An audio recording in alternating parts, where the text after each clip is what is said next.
Sot do të flasim për dasma. Dihet që dasma është një nga kulmet e jetës së çdo individi që i vetëm bashkon dy zemra, por mbi të gjitha është një trashëgimi e kulturës dhe traditave tona si komb. Dikur dasmat organizoheshin me shumë rite të shenjtëruara dhe zgjasnin 3 deri në 1 javë. Kishte shumë tradita, shumë rite, zakone. Edhe pse në ditët e sotme këto kanë filluar të zbehen, ato janë një kujtim i gjallë i trashëgimisë të një kombi. Pra, do t'i konsiderojmë dasmat jo vetëm një ceremoni të bukur që lidh dy zemra dhe për t'i vlerësuar, le të themi, për të gjithë ata që vendosin të zhvillojnë dhe të organizojnë një dasmë në jetën e tyre për ta parë si kujtim, por ne do ta quajmë jo vetëm një ceremoni, por një trashëgimi e gjallë e traditës së një kombi. Është një pasqyrë e rëndësishme e fytyrës së një kombi. Do të flasim për zakonet dhe traditat e dasmave ndër vite, ato tradita që ndoshta ditët e sotme dhe janë haruar. Jam në studio me zotin Skënder Allkoçi. Mirë se erdhët. Kënaqësi që ju kam në Rezetili. Faleminderit gjithashtu edhe për mua. Faleminderit juve. Zonja Natasha Mio, mirë se erdhe, dashur Natasha. Mirë se ju gjeta dhe faleminderit shumë. Është kënaqësi kur vi ke ju. Zoti Ridvan Koliçaj, mirë se erdhët. Kënaqësi që jeni këtu me ne. Mirë se u gjeta, kënaqësi dhe për mua. Një pyetje të shkurtër për të tre përpara se kaloj te një sert për mbledhës. Ju keni bërë dasëm tradicionale? Unë kam bërë dasëm tradicionale. Do të na i rrëfesh me detaje. Zoti Skënder juve? Dasëm tradicionale. Dasëm tradicionale, të treve të Shqipërisë. Çfarë viti ishte dasma juaj? Ka qenë shpejt, nga 82-shi. 82-shi. Zoja Natasha, çfarë viti? Unë jam martuar në vitin 1973. 73. 52 vjet martuar. Ridi? Ne kemi bërë një dasëm po ju me këto traditat e vjetra të respektuara. Në 2017. Në 2017. Mirë, ne kemi përgatitur një material, një ser të shkurtër që na fut pak në atmosferë, por për ato rritet e zakonet e vjetra, dhe do të rikthehemi për të diskutuar dhe për t'i kujtuar si një lloj nostalgjie për gjithë ju.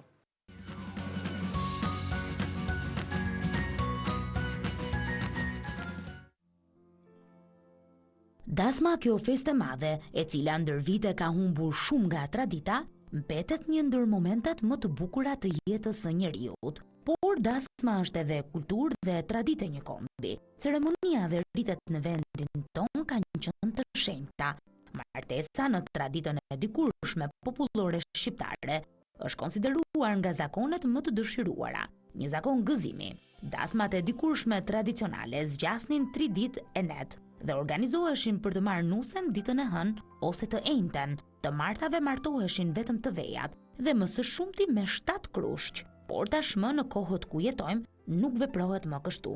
Të gjitha ditët e javës janë edhe ditë dasmash. Stinët më të pëlqyera të traditës për martesë ishin vjeshta dhe pranvera. Një traditë tashmë e tejkaluar pasi dasmat bëhen gjatë gjithë vitit. Dasmat tradicionale organizohen në shtëpinë e dhëndrit dhe kënaxhexhi në shtëpinë e vajzës. Tashmë dasmat organizohen në lokale publike, ku marrin pjesë burra dhe gra, por sipas traditës, dikur organizoheshin në hapësira të ndara. Marrja e nuses me qere të mbuluara, pothuajse është një e shkuar. Nusja tashmë merret me automjet, ndërsa mënyrat e organizimit tashmë kanë ngelur si forma më tepër simbolike se sa reale. Përgjegjës të dasmës dikur ishin bajraktari, plaka e kerrit, djali i kerrit, shpërndarja e drithrave dhe e sheqerkave, kur niset vetura e nuses nga shtëpia e vajzës dhe në ardhje të saj në hyrje të oborit të dhëndrit, në çastin kur zbret, thyerja e rrugës nga krushqit, shoqërimi nuses nga vëllezërit e saj në shtëpinë e saj, derisa ta hipnin në makinë, grushtimi i saj 3 herë në shpinë nga vllai, vaji nuses, zbritja e saj nga vetura me këmbën e djathtë dhe shoqëruar nga kunetër apo vjerri, shkelja e një objekti, bujqësie, hyrja në shtëpinë e dhëndrit me këmbë të djathtë, si dhe prekja 3 herë me dorë ballit të derës e të tjerë, ishin disa nga format më të përhapura në traditën shqiptare. Sot shumë tradita kanë ndryshuar. Megjithatë, sa herë kthehemi të shkuarës, gjithmonë më shumë na pëlqen ajo. E kjo do të thotë se duhet të mundohemi ta ruajmë traditën.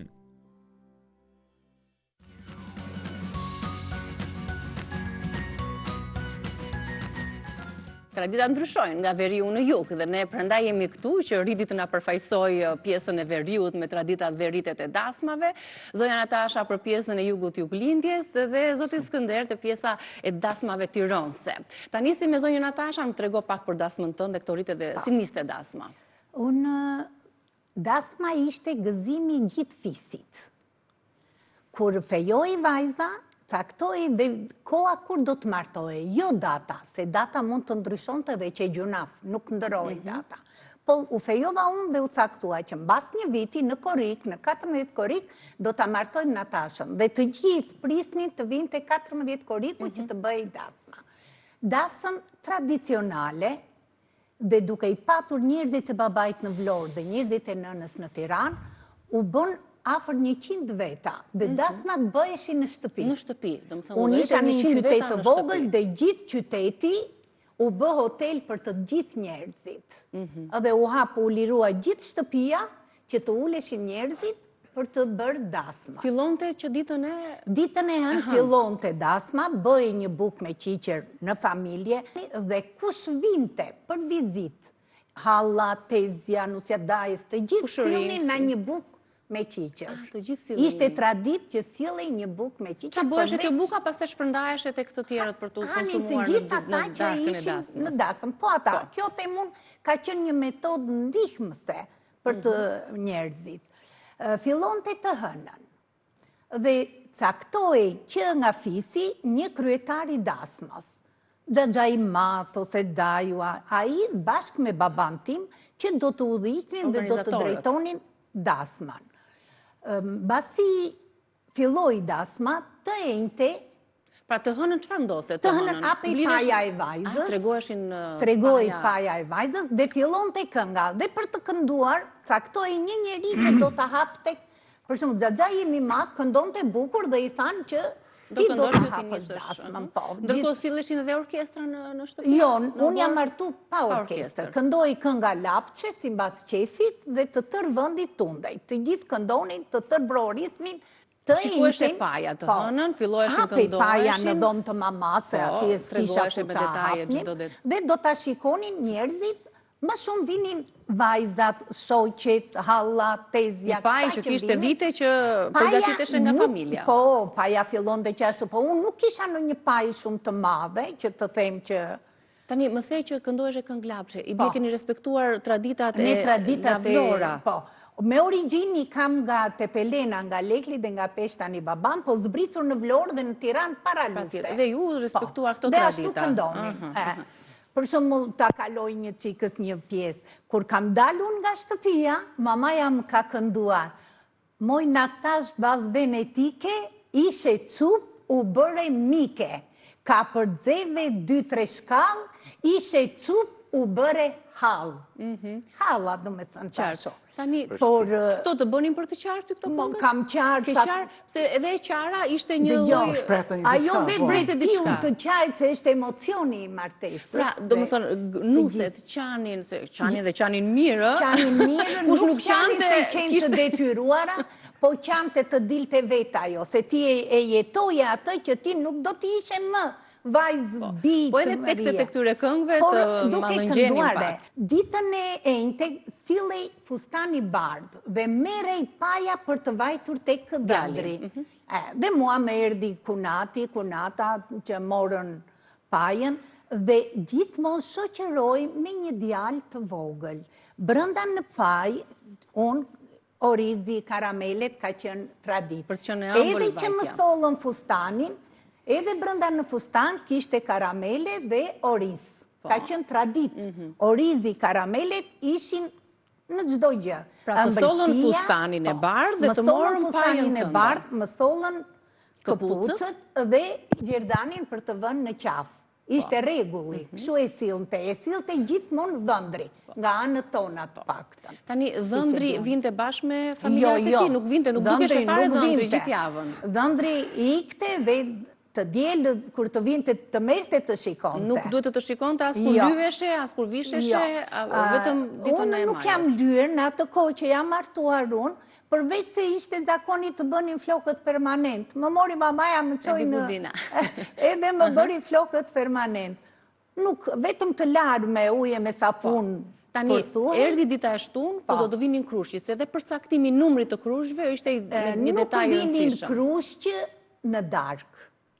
Mund të vinte 1 ose 2 veta, nga njerëzit e burit, jo më shumë se 3 veta që vinin, po jo dhëndri. Dhëndri vinte të djelën. Më kupton? Që shkonin 3 veta që njerëz nga të familjes së vajzës. Numri duhet ishte tek. Tek. Kështu ka qenë gjithmonë. Edhe erdhi e djela, erdhi makina taksia, me brohoritjet, me atë entuziasmin. Të gjithë dhe unë kam banu në një qytet të vogël dhe nuk dieshin se kush ishin pjesëtarët e dasmës dhe kush ishte gjithë qyteti. Gjithë qyteti aty. Dhe me erdhi më mori motra e burit, vëlla i burit, me një fëmijë të vogël, djalin Nipin. Djali që pastarësit ishin djema, si që ka qenë. Sillte një poqe me verë. Për këtë të them drejtën nuk di ta spjegoj pse e sillnin atë verën. Edhe vëndri. Nusja ishte duke nusëruar, me fustanin që kishin sjellë dhe këpucët. Të tëra këngët, si që ishte zakoni. zakoni. Si që të këndonin aty që të ka, përveç asaj të Natashës të bëre hallë. Vetëm këtë disa bukur na ka dalë nusja, marshala, e bukur për bukurie, e të tjera. Kjo është tipike, duke s'kur si e përbashkët e të gjithë. Po, kjo këngë. Kurse kur ka përgjeva shkallët, thash që kur nisa që t'i ikja, ma këndoj mamaja këngën. Ati fillove dhe të qaje prapë, se aty ndashe me familjen. Dhe sa zbret shkallët e shtëpis dhe del nga obori shtëpis, të shoqëron vëllai pjesëtar të familjes. Dhe aty e dorëzon. Pastaj shkon tek... E thuat, u vaftë të mbarë, të trashëgojni, jetë të lumtur dhe orizë dhe karamele. Dhe unë i hypa taksis dhe ika në Korçë. Ishte tradita, në qoftë se këmbeshin 2 nuse në rrugë, një taksi që vinte, një taksi që ikte, nuset shkëmbenin shamit e dorës. Të qëlloj ty, Natasha? Të qëlloj dhe kam të fiksua. Qëndrojnë të dy palët dhe nuset ndërojnë shamin e dorës. Po për çfarë arsye? Nuk e di. Nuk e di më. Kështu e kanë, nuk e ashtë Shkove më falë. Shkuat tek familja e burit? Kur vajta tek familja e burit, aty pa orkestër, s'kishte ardhur orkestra, me pak muzikë kështu. Për atë dhe hyra brenda më quan tek dhoma lartë, tek dhoma që prisni nusen. Aty e takove burin? Burin e takova që kur i pa në taksi. Po më falë, po të mori, erdi bashkë me familjarët. Të priti vjera, gishtat me mjaltë të dera e... Unë nuk e kam bërë këta. E kanë Tiranësit. Nuk e kam bërë. Se di që dhe nga Indrindja nga Korça duhet ta bërë. Lokume. Ne ham lokume. Lokume bashkë me vjerën, gjysmën ti, gjysmën vjera, që ti jeni të Jo, nuk e kam bërë këtë gjë kështu tani. Tjetër ndonjë detaj aty? Vetëm një gjë që ne kemi që në 70 e canë dhe filluan të hiqeshin shumë zakone nga dasmat. Po të haroheshin, po. Jo, ndaluan, jo the ashtu. Në qoftë në fshat martoheshin me rroba popullore dhe me duvak, u hoqë duvakun, nuk vjen dhe u reduktuan nëse gjëra. Dhe shkova lartë në dhomë dhe atje prisni njerëzit, këndonin vetë me tëra. Nusja që e lodhur, ulu. Do nusëroje, do takoj njerëzit që vini për vizit. Kush shynte, kush dilte, duhet të rije në këmbë. Nusja rinte në këmbë. Dhe sa vinte darka që do shkonin... Po që do shtrojë darka. Mbas dite erdi orkestra dhe filloi muzika. Tek buri ishte me orkestër. Tek mua që me këngë lapçe. Me këngë lapçe.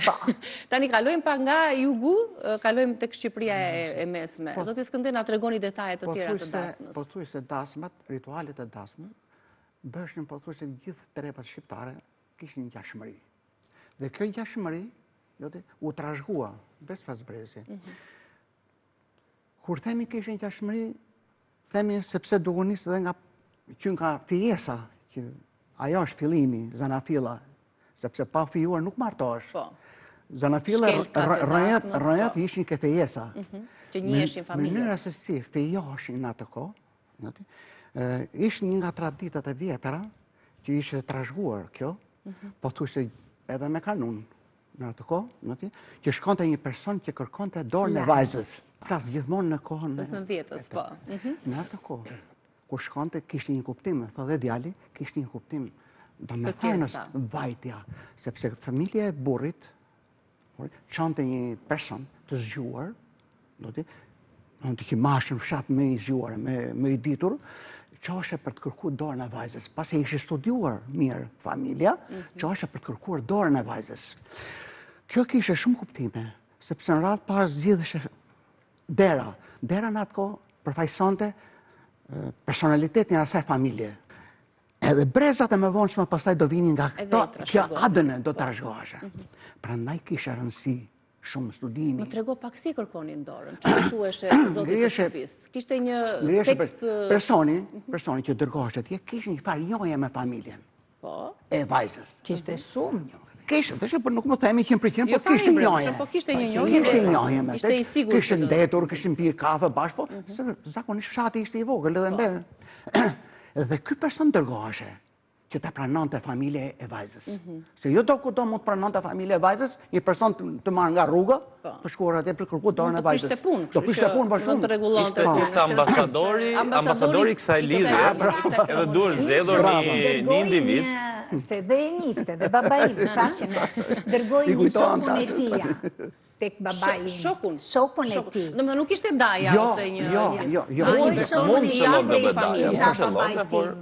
Ilia i tha, ai djali, kryenxhinieri kështu, pëlqen Natashën dhe kërkon që të lidhet me ty. E mbaj mend si tani se më ka thirr babai. Edhe i tha babai, nuk ka njeri tjetër ai që të ka dërguar ty? Shikohesh edhe. Jo, më tha vetëm që do pranim tënde, i pranon Apo jo? të vinë njerëzit apo jo.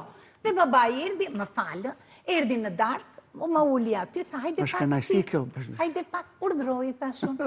Filani, më tha që ai djali, kryenxhinieri i minjerës, Vasilaqi, të kërkon ty për të martuar. Ti më i bij, më tha. Ke gjë ti me këtë? Jo. E do ti? Je vendosur, por ishte zakoni që unë nuk mund të dilja para motrës madhe. Unë kisha motrën e madhe. E martoshe ajo njëherë pastaj? Pastaj tashon. Edhe i thash, si të doni juve? Babi e kuptoj dhe tha, dëgjobi, i tha, dru të vire në radhë. Ty të doli fati, ti do ikësh. Kur ti vi fati asaj, do ikja ajo. Si të doni ju? Lere, tha mamaja, derisa thot si të doni juve, dakord është. Është dakord dhe unë mbyll. Po, që të vazhdojmë me rritje, që të kalojmë në veri pastaj. Pasi merreshe mendimi i vajzës, i prindërve të vajzës, shkues quhen, shkonte ke familja djalit, edhe jepte miratimin. Për këtë punë që kishte bërë ky shkuesi, shpërbleshe. Në atë kohë bësh një palë këpucë. Ishte zakoni që ka ngelur dhe sotë si këpuqe. Ka ngelur, po unë nuk i kam bërë. Nuk e ke bërë këpuqe. Presupozohe që ky ngrisi këpucët duke shkuar poshtë e lartë, duke bërë punën. Ishte impresion. Mbasi përfundonte kjo pastaj, vinte aja e dyta që ishte martesa. Po të vinte ishte martesa, kalon në disa faza. Faza e parë e martesës, për Tiranë se të flasë, për Shqipërinë e mesme, në përgjithësi Shqipëria e mesme, por në veçanti po flasë për Tiranën, sepse e njoh më mirë. Dasma fillonte të ejten, ditën e ejten. Po, dhe vazhdonte të ejten, të premten dhe shtunën. E djelen ishte e fundit, pastaj që ishte e djalit. Ditën e ejtet u hapte dasma, si të vajza dhe të djali. Bësha hapja e ceremonisë. Shkonin njerëzit, të uronin, apo jo tash se me ato muzika shoqëruse, alegrino, këngët e muzika, shkonte, vinte, kuptoti, vinshin të lagjes, bënin kërcenin e bënin. Kush me posture popullore? Moj po, kërcenin si tu vinte qefi. Dita e premte, ishte dita kur nusja dërgonte pajën që kishte bërë, pregatitur, tek e burri. Dhe me organizimin e kësaj, merreshin ato gratën specifike të familjes, edhe i monin për valiqe. Ato roba që kishte bërë ajo vajza, duke hedhur oriz, që t'ju ecin barë, karamele, që presupozohaj që t'kishe marsi edhe bollik, karamelja është në familjen ku të shkonte vajza. Ideshin të valiqja. Pasi prekatiteshe kjo, valiqën mbylleshin, shikoheshin nga njerëzit e vajzës. Që qëfar ka bërë nusja, qëfar ka prekatitur. Unë pa ja të kondi që kur ishe e vogët, të thoshin me merë që ndisë një gjë që ta kesh. Kusi nuk ka humbur akoma atë eficiencë. Rolin e vetë. Rolin e vetë, biles, në zonat në trevat e sipër Shqipërisë, domethënë në Shqipërinë e Kosovës, absolutisht shkuesi është një ndër personat më të punësuar. Janë të paguar, kemi patur madje një emision që lidh çifte dhe që po ta them statistikisht është rreth 5.000 euro një ndërmjetësim i kësaj natyre. Absolutisht që po. Po ja u garantoj që atje ke profesionist të cilët merren vetëm me këtë ndërmjetësim. Thuajnë që mirë ta dëgjojnë ata që kanë fejuar unë edhe të vinë të më thellin. Të ti sjellin, nuk është vonë asnjëherë. Po që ti vazhdojmë traditat. Ishte ndërhyrje e bukur gjithsesi. Ngarkoheshe paja e nusës, të premten dhe shkoheshe tek edhe shkonte tek burri.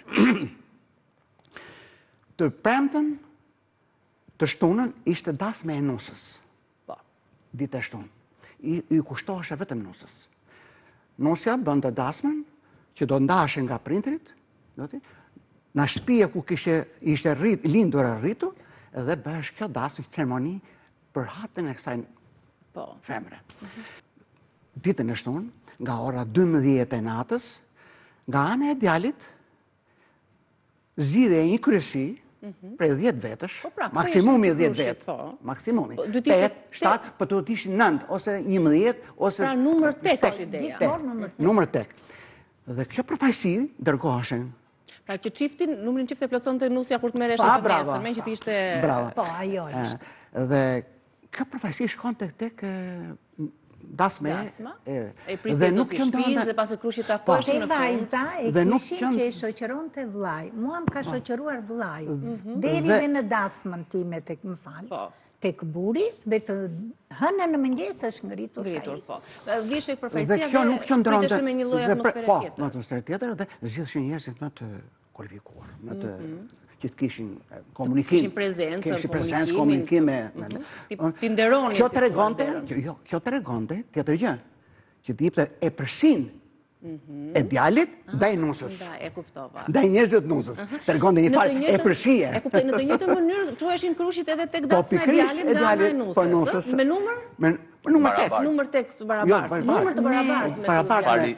Ishte parim që duhesh konsoliduar numri i pjesëmarrëve dhe ishte i barabartë. Aq sa do shkonin, aq do të shkonin. Ai do të shkonin, pra numri ishte i njëjtë, e kuptova. Do ta vazhdojmë bisedën, le të bëjmë një shkëputje të shkurtër publicitare dhe rikthehemi për të folur përsëri për rritet të tjera të dasmave.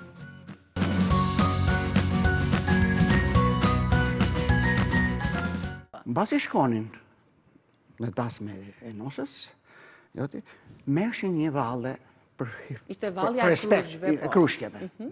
Krushit kishin një tavolinë të rezervuar nga puna e nusës, një vend, që priteshin të vinin, nuk rrinin më shumë se një orë. Krushit. Hanin, pinin, qërcenin, bënin një valle. Ishte një vizit. Një vizit. Ishte, e ngrishin. Dhe familja rrinte në këmbë, që kur kalonin krushit, të tafonin një për një. Ngrishin të gjithë pjesëtarët e dasmës, edhe rrinin që përcjellnin krushit. Dhe fillonte djela që ishte dasma e djalit. Po të njëjtët, zakone, po të njëjtët tradita, edhe zhvilloshën dhe ke djali. Djali e bënte pak me përmasa më të mëdha dasmën. Që edhe manja e nusës ka qenë shumë më të mëdha. Aty ishte kulmi pastaj, jo dita e diel ishte kulmi ishte kulmi e të dasmës, ceremonive. që finalizoheshe.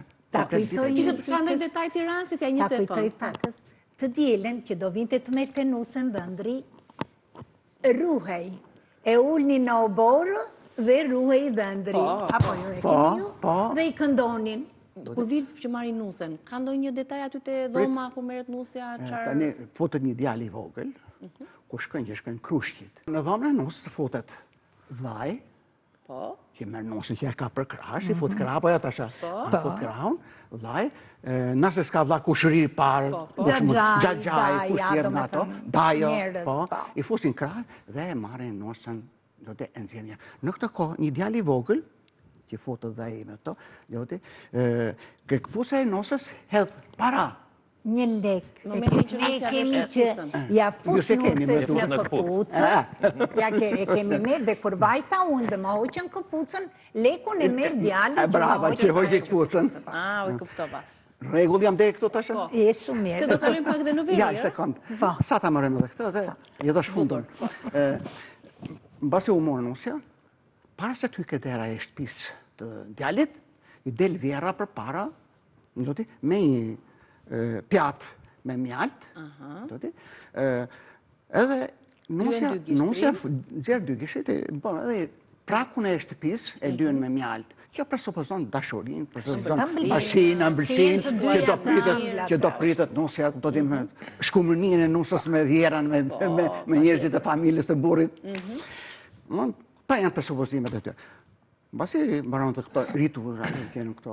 Që i kushtoni një vëmendje të veçantë dhe bëheshin në mënyrën dhe në sistemin e tyre hap pas hapi. Hap pas hapi. Dhe këto diskutoheshin më përpara në familje, që gjithçka të shkonte... Harruam të shtëm pak, se është dhe kjo ka një specifik të veçantë, hjarja e nusës. Nusë është detyruar të hjajë për momentin, kur të dali që të largohet nga familje. Po mirë, nëse nuk e vjen për të qarë, si do të qaj pak. Mirë është të qaj pak. Okej, mirë është të qaj pak, po nuk qante çfarë? Por nuk qante, ka vajtuse, supportuse, e cila mbulohet, po është totalisht e vërtet. Ka vajtuse, që stimulon qarjen, identik si vajtuse në rastet e mënyrë. Ajo mbulohet, që në aspektin vizual nuk shifet, i atakohet, i rinë ngjitur nusës, disi nga brapa dhe bën vajtimin, sepse mund të vijë edhe natyrshëm që nuk qanë nusja. Po dhe unë nuk qava me oj, dhe lotin. Jo, është e vërtet. Ashtu mund tjetë blokuar, por nuk do të thotë se nuk do të ndjek ritualin, apo gjërat e kësaj natyre. Me që e kapet të njëri ma vazhdo pak traditën, se duha të di dhe të hënën që ndodhte. Një nga ritualet, por në këtë ku ishte djali këtu, duha të shtoj diçka të bukur. Mbulimi i nusës me duvak të kuqit, për ne të Shqipërisë mesme, për ne Tiranësit, që i mbuloni me duvak të kuqit, po edhe dhe riu kështu i kishte me duvak të kuqit, po jo? Jo, neve, juve po. Për fikirin e rojës. Jeptet, kjo e shpikur që në kohën e... Mbulimi i fytyrës ka qenë tregonte që nusja ishte e virgjër. Dhe mbulimi që i bëndë, vajzën presupozoj që nuk shiheshe me burrin edhe me njerëzit, nuk duhet ta shikonin. Vetëm kur natë parë kur të shkoj ke... Po, ka parë raste që se ka parë... Se ka parë fare. Ashtu, edhe ka shku këti. Parënaj ka një simbolik, jo. E kuptova. Edhe e qara, edhe mbulimi i fytyrës. Edhe mbulimi i fytyrës, ka një simbolik veçantë. Bile, edhe kur pritë nuse që hishim ne karamele, e hishim sheqer, edhe lek që hishim poshtë, që mbidhëshin fëmijët poshtë, edhe i mbidhin ato. Me pajton, ose me makina, edhe ato kanë një simbolik në vetë. Pa e pret me ëmbëlsira, por është një lloj, si sot, për shumë që i hedhën fishek zjarë. Sot është nësuar me fishek zjarë në orizit edhe qajnë sytë me fishek zjarë, i qajnë qilin me fishek zjarë.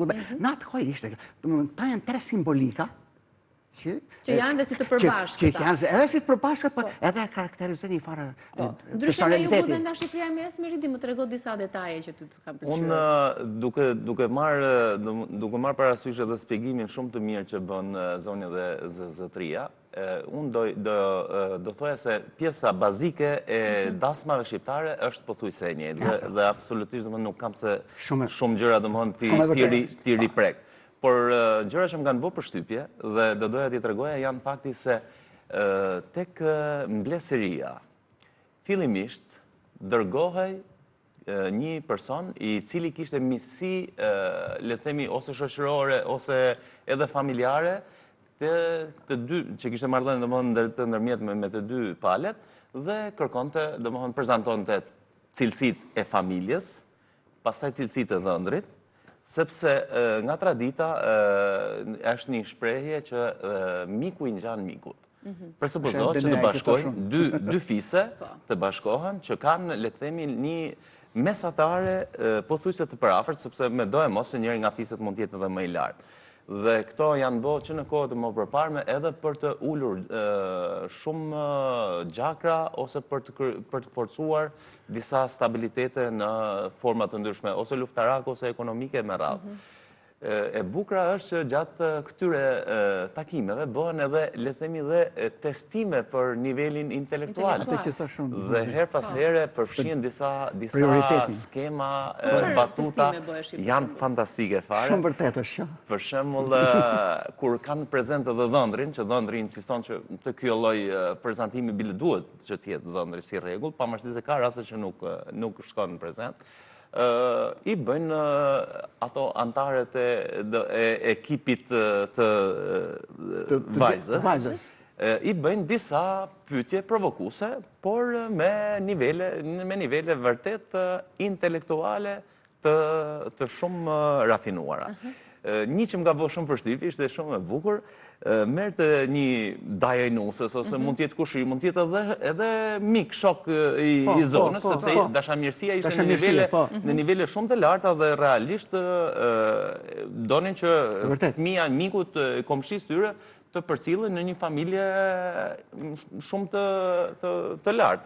Edhe një ndërtesë ishte kjo që duke bë muhabet, duke marrë ato gotat e rakis, fillimisht për shembull zona ime, sepse unë vi nga një zonë e Mirditës, por në anën e Pukës, fillimisht mbasi u servinin gotat e rakis, bëj ajo, le themi, si më thonë, misardja, gjëja fjalë që kemi ne përshëndetjen bazike që e kemi ne është qofëldu Krishti, do më lëvdrojmë Jezu Krishtin, edhe bas kësaj bëhet një përshëndetje për njerëzit që kanë ardhur aty, dhe në mënyrë tradicionale duhet që të pasohet gjithë tog fjalçi, por në mënyrën individuale tek secili pjesëmarrës. Kjo tregon nëse ka një intelekt, ka një bazë, domethënë, të shoqërisë për evente të kësaj natyre. Mbas asaj bëhen biseda spontane, të cilat duket sikur po bisedojnë dy persona, mund të jenë komshi ose daja, gjaja i vajzës, sepse ato tani kanë radhën, ajo është pika kulminante ku e kanë mos shumti, le themi, fjalën të Zot që kanë e shtëpisë që kanë për të dhënë vajzën. Dhe ato që më ka pëlqyer është fakti që për shembull ishte një episod që thot daja i thot një kushëri, i thot më ka bëu habim mbas një bisede të zakonshme, mor filani i thot se ky shkopi merr një shkop. Ai shkopi shumë i lodhur, mund t'ishe shumë i dobët si shkop, i thot, ky shkop ka 20 breza në shtëpinë tonë dhe askush nuk ka dalë një burr që ta thyj. Si ka mundësi, i thot, ky dhe jam mbështet, sepse e din se për çse janë ndulur aty dhe për çfarë. Po, dhe e merr atë shkopin, që ai shkopi mezi po rrinte vetë, edhe ja afronte të koma dhe ja bënte kështu, po, ai shikon. Thot, vërtet e çuditshme, ama jep dhe mu, e merri dhe ky që ishte pjesë e lojës. Si më thonë, e stafit. Pjesë e lojës, donin me pa mençurinë e dhëndrit. Merr dhe ky dhe e bën kështu. Dhe dhëndri tani që një djalë i ri i parë, i thonë, o dhëndër, pa e shikon ti se më dukesh më i ri, a e thyn dot. E merr dhëndri dhe e thyn. Dhe dhëndri nuk ishte kandidati faktikisht. Ishte kandidati. Dhe në momentin që dhëndri bën të diçka instiktive të kësaj natyre, se nuk mund ta çojë ti dhëndrin luftë me kuptu se sa i zgjuar është. Ai duhet ta thyente apo duhet ta thyente? Nuk duhet. Tani logjika duhet ta thyente, tregonte që nuk erdha unë t'ju prish, t'ju thuj krenarin, aq më tepër në veri. Jo në këtë sens, ai duhet kuptonte që ishte një lojë, ishte një lojë arsye dhe ai nuk duhet binte pre. Domethënë ai duhet nxirte një ndër cilësitë e tija, nuk ishte forca në rast. Çfarë ndodhte kur ty nuk e pranonte familja? Nuk e pranonin, domethënë gjenin forma, por në fund fare jepte verdikti që do ju çojmë fjalë. Dhe fjala zakonisht ishte domthon s'ka nuse këtu për ju. S'ka nuse këtu për ju kur ai e thyente shkopin apo nuk dinte në nivelin intelektual. Kishte shumë lërat e tilla që për atë për shembull shumë raste duke njohur intelektin e munguar të dhëndrit, nuk preferonin që ta çonin dhëndrin në këto, sepse e dinin se oda e burrave i kishte shumë cilësi të cilat sot nuk besoj si afron as me 1%. Më trego pak atë mënyrën e vjedhjes, se është një detaj shumë i rëndësishëm kur vjedhesh e diçka kur merresh emisia.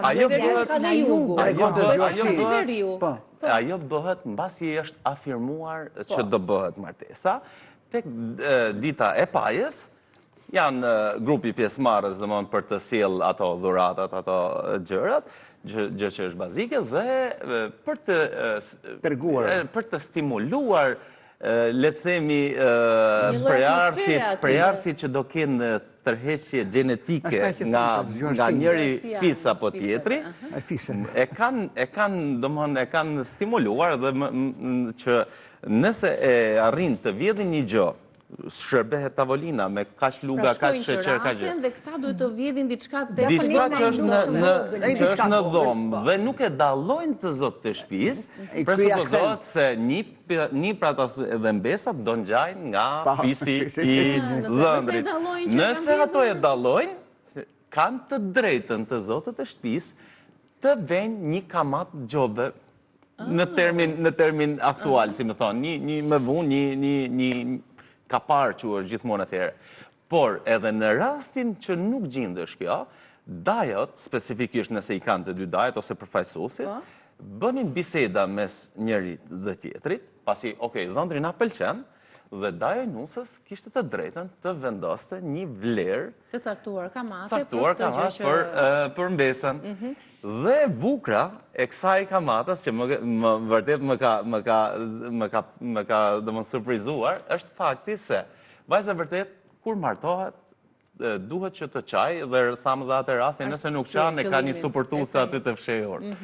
Por në mënyrë instiktive dhe është edhe natyrshme, po ta përshkallëzosh me kohën, po të hecesh në vite, distanca ku do martohej vajza ishte shumë e madhe. Dhe nuk ishte vërtet vetëm stimul, a ishte një dhimbje e madhe, sepse presupozohen ndoshta mund të shkonin edhe 2 vite pa pamë njerëzit të shtëpisë. Teknologjia nuk ekzistonte me radhë dhe mund të kishte vdek gjyshja dhe ajo nuk e kishte marrë as vesh, mund të kishte marrë vesh mas 2 javësh ose një muaj. Pra jo të ketë marrë pjesë në varrim me gjërat e natyrës. Por domethënë ishte biles Tiranësit kanë një shprehi një farë mënyrë që le themi të vret, por është disi e vërtet. Vajza lind shtëpi huj dhe shkon në shtëpi vet. Po, këtë e kanë të gjithë. Kupton, domethënë po ta mendosh tani si në shtëpi huj lind vajza është mike në shtëpi dhe sot e gjem të shprehë deri në botës vajza. Për ta mbyllur tash. Keni do një për ta mbyllur se ky episodi që më ka pëlqyer është se kur ja dorëzon vllai, ja dorëzon motrën krushve, numri gjithmonë, domethënë siç e thamë, krushit është i parapërcaktuar, 1 orë duhet të rrinë. Dhe kushtot gjithë të krush ndihesh edhe si i vlerësuar, ose jam krush. Radha e krushve ishte e tillë. Një ishte zakonisht ky ndërmjetësuesi, ky intelektuali, por jo i familjes. I dyti ne kemi gjithmonë dajon. Dhe pastaj në vazhdimsi janë pastaj figurat si mas lidhjes familjare dhe dëshirës për të pasur përfaqësues. Ideale është fakti që kur marrin në dorëzim nusën krushit dhe dalin nga obori, nga rrethina, që do të thotë u dha domethënë vajza, mbaroi domethënë le të themi ceremonia e dhënies vajzës. Nëse nusja që insiston që të kthehet dhe të qaj për shtëpinë, ju iken nga dora krushve, riulen dhe vlera që kanë pas pagu për atë vjedhjen që patëm. Jo, vlerën që kanë vendos daja e nusës me dajën e dhëndrit. Po, vlerën e parë. Sa do paguajnë, kaparin që do paguën të dhëndri, ripaguhet. Dhe për atë arsye duhet zgjedhur dhe përfaqësuesi të jetë shumë i denjë.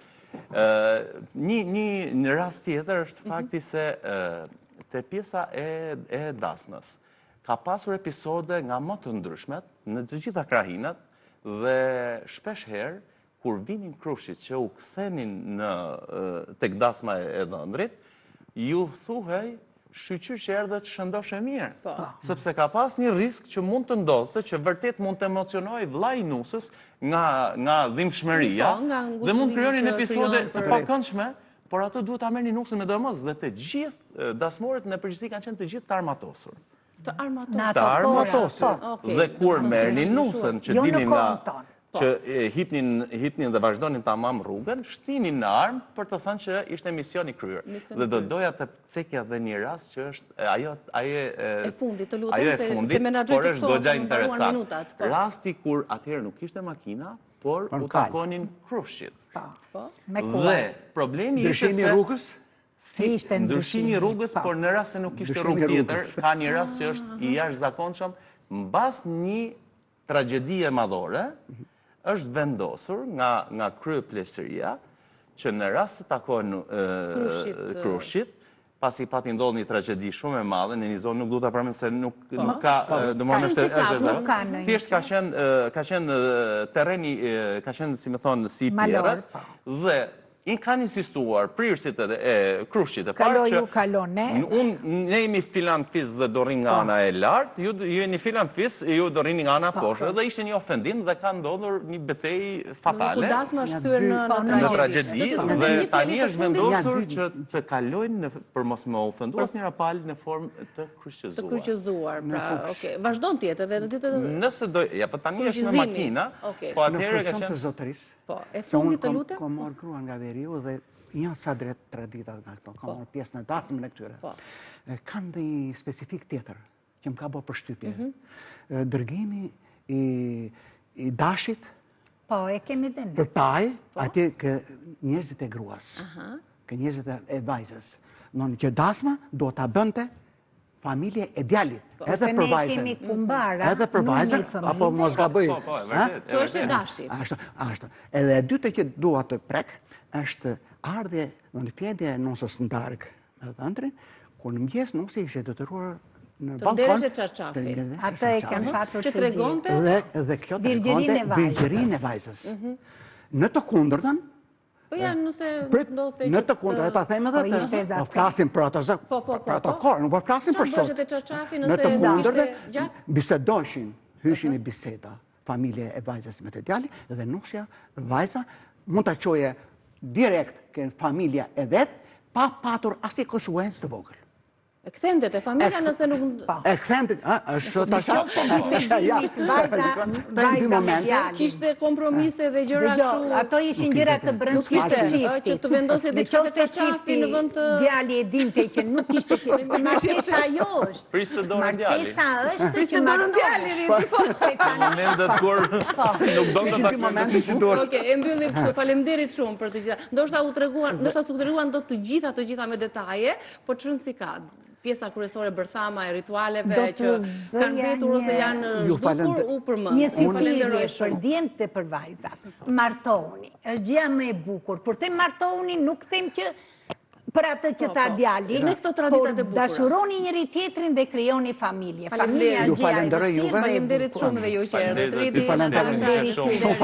Faleminderit dhe juve që na ndoqët. Shpresoj t'ju kemi kujtuar paksa dasmën tuaj që keni respektuar me këto rite dhe tradita. Kalofshi bukur, mirupafshim.